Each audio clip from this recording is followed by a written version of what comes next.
Both Sides of the Story, Westminster. A short story written and narrated by Robert Fairhead from the Tall and True Writers website.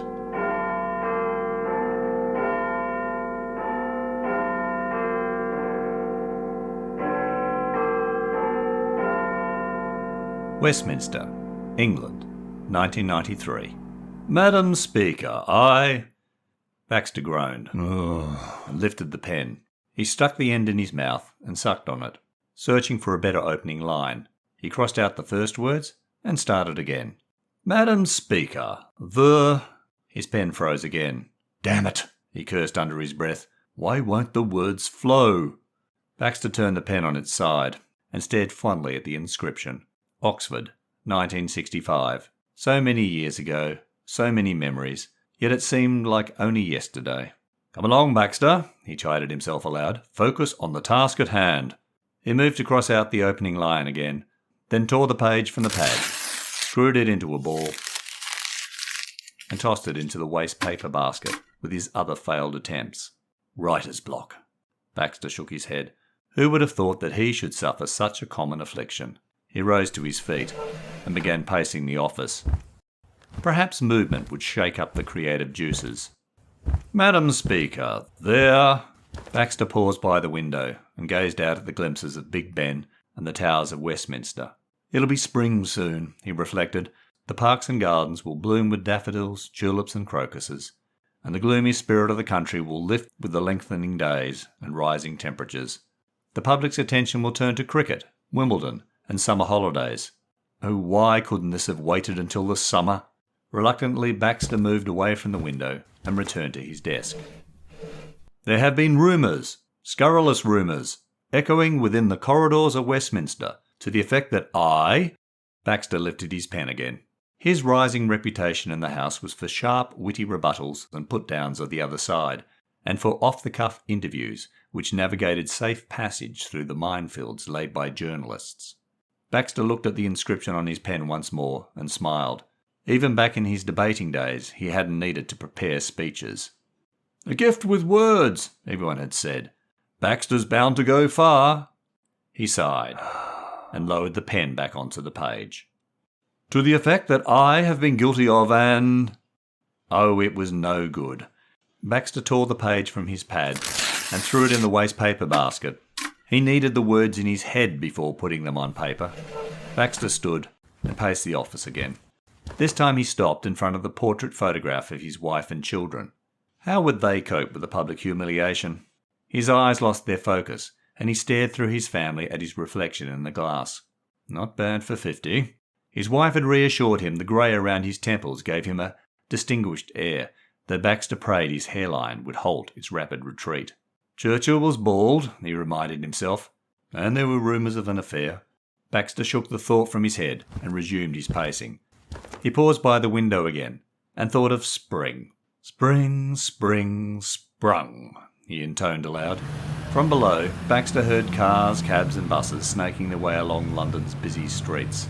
The sound of little people, he thought, going about their bland lives, reading their tabloids, smirking over someone else's misfortune. Would they care to endure late-night sittings in a near-empty house, only to come home to a cold, empty flat? A chorus of horns mocked Baxter. He turned from the window and faced the portrait of the Prime Minister behind his desk. He straightened his back and cleared his throat. That I have been guilty of nothing more than an indiscretion. Baxter felt immense relief at having spoken the shameful word. It cleared his mind, like unblocking a drain. He headed back to his desk, but froze when he passed his family portrait. Baxter's thoughts went blank again. He cursed himself. Damn! And turned for inspiration to the aerial photograph of the largest town in his constituency. How pleasant things look from a distance, he thought. The stark glass and aluminium business parks and shopping centres barely blemished the green and pleasant patchwork of the surrounding farmland. Even the motorway cutting through the shabbier end of town had a rustic charm. From 10,000 feet it could be mistaken for a river, albeit man-made, without bends and loops. Yes, how pleasant things look from a distance. As a boy, Baxter's parents had told him his destiny was to achieve high office. He had sensed it too. It wasn't vanity, though he admitted to being prone to that vice. But then, who isn't? He joked with friends at Oxford. No, Baxter's destiny was a gut thing, instinctive. At boarding school he was always top of his form, and at Oxford he had earned distinctions. Ah, the debating society, the evenings of fierce intellectual arguments, far more stimulating than the stale speeches in the House.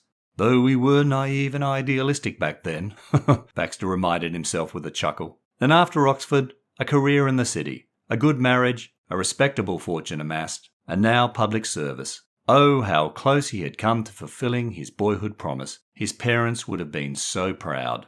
Baxter felt the blood boil in his veins. "Damn it," he spat. "I will not resign." He strode to his desk and took up his pen.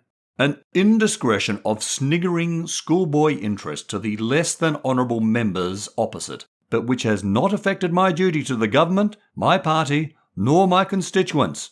His blood went off the boil. How had the press found out? Was it a leak? A rival? It must have been someone at the conference. There were only party delegates at that fringe meeting. It had been a gut thing. Instinctive.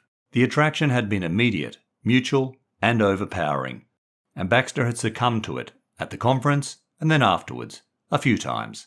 Neither of them had wanted to hurt their families. They just both worked late nights and went home to cold, empty flats.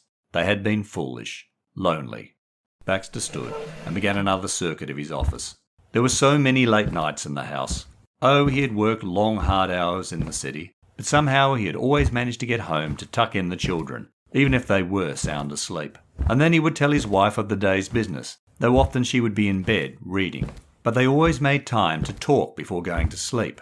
Of course, that was before he entered politics, and they moved north to live in his new constituency, and the distance between his work and home became too great to commute. Outside the window, the sun was setting on the Thames. Big Ben chimed 4 o'clock. Soon it would be time to make his speech. Baxter stopped pacing and stared across the office at his family. The faces of his wife and children were a blur, and he had to squint to bring them into sharper focus. "The Prime Minister wears glasses," Baxter consoled himself aloud.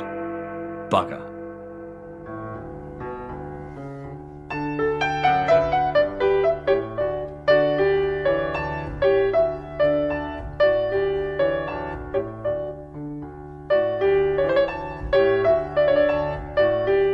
Hi, I'm Robert Fairhead from Tall and True Short Reads and the Tall and True Writers website.